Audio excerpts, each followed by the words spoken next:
Hello বন্ধুরা, সবাই কেমন আছো? আশা করি ভালো আছো, সুস্থ আছো এবং একটি ভালো সময় কাটাচ্ছো। চলো দেখে নিই আজকের দিনের জন্য তোমাদের message of the day. Universe কি ওয়াও, একটা ভালো এনার্জি পেয়েছি। So let's check. ওকে,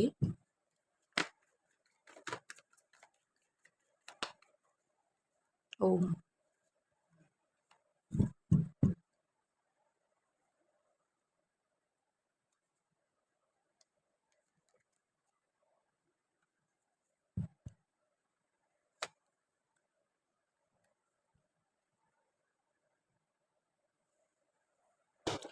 তোমরা তোমাদের উইশ ফুলফিলমেন্টের ধারে কাছে আজকে কাউকে আসতে দেবে না। হতে পারে এটা কোনো রকম ইচ্ছে পূরণ আজকের দিন, ঠিক আছে? কোনো রকম এক্সপেকটেশনের বিয়ন্ড এক্সপেকটেশন বলতে পারো। মানে তুমি যেটা ভাবছো সেটার থেকেও বেশি কিছু হতে পারে তোমার সাথে। তুমি একজন আর্থেঞ্জেল হতে পারো, সে মেল ফিমেল সেম জেন্ডার, যে জেন্ডারেরই হও। আর এটা টাইমলেস রিডিং, যখন যেরকমভাবে দেখছো সেই দিনকার সেই সময়কার মেসেজ হতে পারে। ইউনিভার্স তোমাকে এটা প্রোভাইড করতে দিয়েছে বলেই হয়তো তোমার সামনে নিউজ ফিডে এই ভিডিওটি এসছে। সো মাথায় রাখবে, এটা জেনারেল প্রেডিকশন, যার সাথে যতটুকুনি ম্যাচ করবে তার সাথে ততটুকুনি নেবে। বেশি করে ভাববে না, ওভার থিঙ্ক করবে না। আর্থ এঞ্জেল মানে হচ্ছে তুমি একজন হিলার হতে পারো, তুমি একজন প্রোভাইডার হতে পারো, আদারওয়াইজ ইমোশনালি তুমি কানেক্টেড মানুষজনের সাথে। তো তোমার সাথে যারা রয়েছে আশেপাশে, অন্ততপক্ষে তোমার সাথে যারা পজিটিভলি ভাইব ম্যাচ করে, তো তাদের জন্য তুমি কিন্তু একজন হিলার হতে পারো। এবং তোমার মধ্যে স্টার কোয়ালিটি, মানে তুমি যে বিষয় যে সাবজেক্টটা নিয়ে কাজ করছো বর্তমানে আজকের ডেটেও, সেই জায়গা থেকে কোনো সাকসেস আসতে পারে। হয় তোমার জীবনে প্রচণ্ড পরিমাণে হেলদি বাউন্ডারি সেট করা আছে, আদারওয়াইজ কোনো রকম হেলদি বাউন্ডারি সেট করা দরকার আজকের দিনে। সব ইনফরমেশন লিক করার দরকার নেই, সব অ্যাকশনের ইনফরমেশন কাউকে দেওয়ার দরকার নেই। বা তুমি যদি এগুলো করে থাকো, তাহলে আজকের দিনে একটা কোনো সাকসেস, একটা কোনো নিউজ আসতে পারে। আর কারো কারোর জন্য আমি বলবো, সম্পর্কের কোনো রকম টানাপোড়েন কারো কারোর জন্য, মেল ফিমেল বোথ জেন্ডারের জন্যই। তোমার জন্য এই রিলেশনশিপটা ইম্পর্টেন্ট এবং তোমার পার্টনারের জন্য ইম্পর্টেন্ট। বাট কোনো না কোনোভাবে তোমরা তোমাদের অ্যাকশন ঠিকঠাক মতন, কোনো একটা ঘটনা, কোনো একটা বিষয়বস্তুর জন্য তোমরা এই বিষয়গুলো নিয়ে ডিসকাস করতে চাও না, বা নিজেদের মধ্যে একটা বাউন্ডারি সেট করে নিয়েছো। ইমোশনাল ডিস্টেন্স, কারো কারোর জন্য ফিজিক্যাল ডিস্টেন্স, সোশ্যাল মিডিয়া সাইটে হয়তো ব্লক করা বা এনার্জেটিক্যালি ব্লক করা। একে অপরের প্রোফাইল তো চেক করতে পারছো, হোয়াটসঅ্যাপে তো দেখতে পাচ্ছ লাস্ট সিন, স্টোরি, স্ট্যাটাস, সমস্ত কিছু। বাট এখানে কোনো কিছু প্রাইভেটলি তোমার সাথে কোনো রকম শেয়ার নেই, ঠিক আছে? সেখানে কিন্তু সম্পর্কের ভাঙন আমি দেখতে পাচ্ছি। ক্লিয়ার? কাজের জায়গায় অবশ্যই বলবো, মাথা ঠান্ডা করে কাজ করতে হবে। আজকের দিনে মাথা ঠান্ডা করাটা জরুরি। কেননা এমন কিছু ঘটনা তোমার সামনে আসতে পারে যেটার জন্য তোমার ব্যালেন্স হারাতে পারে। ওকে? বা যেখানে টাকা খরচার কোনো ব্যাপার, তোমার আচমকা নিউজ আসতে পারে। যেহেতু আজকে মানডে, তো আজকের দিনটির শুরুতেই যদি এতগুলো কোনো খরচা বা কোনো রকম ইনভেস্টমেন্ট বা তোমার কোনো লস এর ইনফরমেশন পাও, সেখানে কিন্তু কোথাও তুমি ভালো ফিল করবে না। তো নিজের যদি রাগ থাকে সেটাকে কন্ট্রোল করবে, কোনো অ্যাকশন থাকে সেটাকে কন্ট্রোল করবে, এবং যেটা ভালোর দিকে হবে সেটা মাথা ঠান্ডা করে সিদ্ধান্ত নেবে। সবসময় মাথায় রাখবে যে মাথা ঠান্ডা করে যদি কাজ না করো, তাহলে কিন্তু জিনিসটা বিগড়েও যেতে পারে।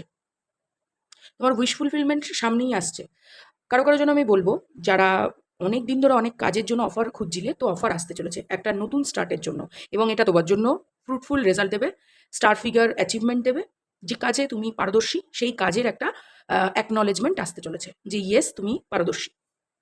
সেই হিসাবে হেলথ ইস্যুতে যদি দেখে থাকি, তো হেলথের জন্য তোমাকে বলা হচ্ছে যে কোনো রকম আগুন, তার, চলমান সিঁড়ি বা সিঁড়ি থেকে পড়ে যাওয়া, কোনো উঁচু জায়গা থেকে নিচে নামার সময় কোনো রকম দুর্ঘটনা, কোনো রকম বৃষ্টি বা মেঘাচ্ছন্ন ওয়েদারে কোনো রকম শর্ট সার্কিট, এই টাইপের কিছু একটা আমি ফিল করতে পারছি। তো তোমরা এমন কিছু,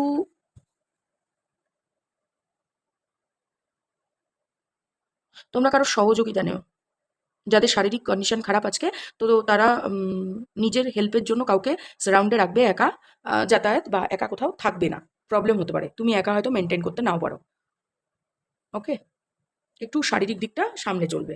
বিশেষত আগুন, গ্যাস, এই টাইপের জায়গাগুলো, মানে বার্নারের জায়গাগুলো, এইগুলো মেইনলি ইম্পর্ট্যান্ট। এবং এটা রাতের দিকে, আজকে রাতের দিকে তোমাদের সাথে যে কোনো কিছু ঘটতে পারে। ওকে? ইয়েস, বহুদিনের যাদের টাকা পয়সা এবং আর্থিক সচ্ছলতা সম্পর্কে কিন্তু কোথাও আমি দেখতে পাচ্ছি ইগোর কারণে ভাঙন ধরেছে। আর যারা টাকা পয়সার জন্য ভাবছো তাদের জন্য অল গুড, সবাই সাকসেসের জন্য ছুটছো।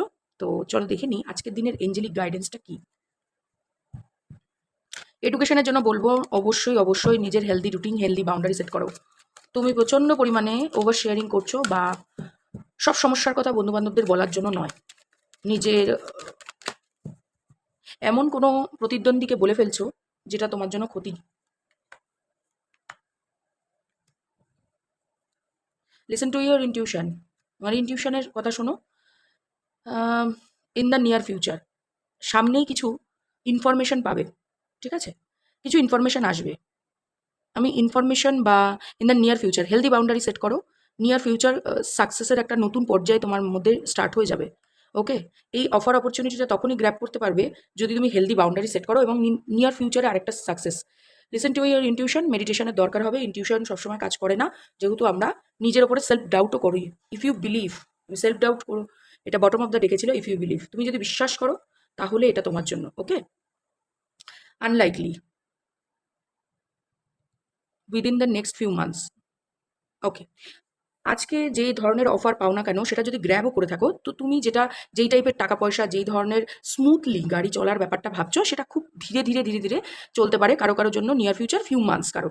আমি এখানে 3 মান্থসের এনার্জি ধরে নিচ্ছি, যেহেতু এক একটা রিডিং 90 দিনের মতন কাজ করে। তো আজকের দিন থেকে 90 দিনের মধ্যে, আজকের দিনে যদি কোনো স্টেপ নিয়ে থাকো, তাহলে আগামী 90 দিনের মধ্যে কিছু না কিছু ফিডব্যাক পাবে। অপেক্ষা তোমাকে করতে হবে, যতই তোমার অপছন্দ হোক বা যতই সিচুয়েশন খারাপ থাকুক। 3 মাসের মধ্যে, আগামী মার্চ মাসের জন্য কারোর জন্য, তোমাদের জন্য যারা কুম্ভ সাইন আছো বা অ্যাকোরিয়াস, কারো ফেব্রুয়ারি মাসটা ইম্পর্টেন্ট যেতে পারে, এবং কারোর জন্য জুলাই মাসটা ইম্পর্টেন্ট হতে পারে। আর 14 এবং 17, 5 এবং 8, এটা একটা ইম্পর্টেন্ট। ওকে, তো এই ছোট রিডিংটি তোমাদের যদি ভালো লেগে থাকে, অবশ্যই আমাকে লাইক প্রেস করে কমেন্ট সেকশনে thank you universe, gratitude show করতে পারো, এবং আমার চ্যানেলটিকে সাবস্ক্রাইব করো।